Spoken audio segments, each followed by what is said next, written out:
There are many ways languages are being supported and lost throughout the world.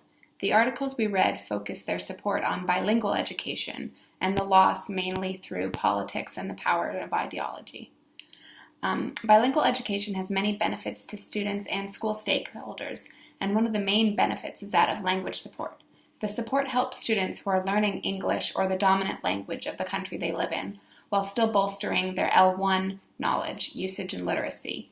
UNESCO states that L2, or the second language a student is learning, should become the language of instruction, and L1 a subject, only when the children have achieved literacy in L1 or their mother tongue.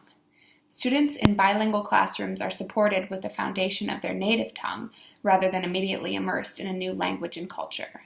Their academic development in L1 is helped, as are their English skills, since students in bilingual programs typically do as well on tests of English reading as comparison to students in all English programs and often do better.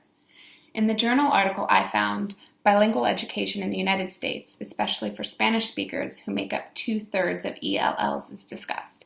It describes the demographic of ELLs in the United States and the many challenges faced by students and teachers.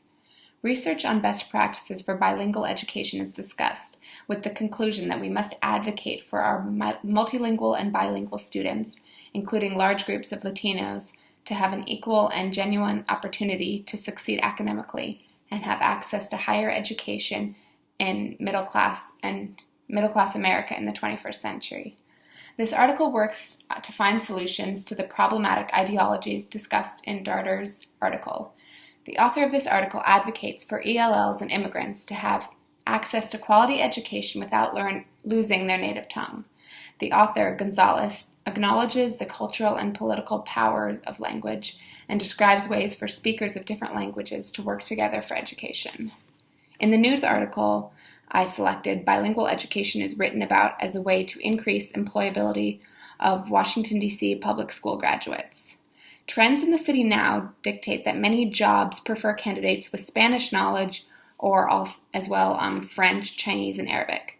Many jobs in the global market require a second language, and the District of Columbia is looking toward bilingual education in public schools to help their students be successful in the future.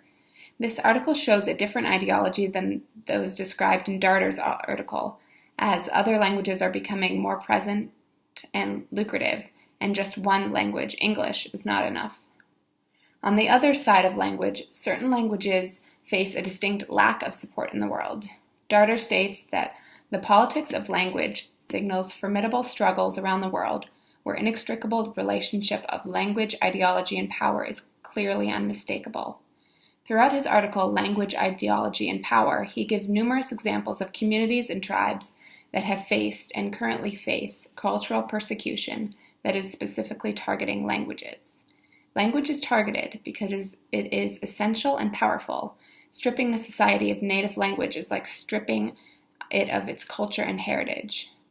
With globalization trending towards fewer languages with more speakers worldwide, thousands of minority languages around the world are in danger. Bilingual education is able to help learners become more globally mobile in acquiring language skills, thus becoming more globally marketable with their skill set, though through simultaneous globalization, there's wiping out of vulnerable and endangered languages. Powerful countries are using their influence and authority to enforce a dominant culture and language. As trends play out, it will be interesting to see how languages continue to develop, growing and shrinking worldwide.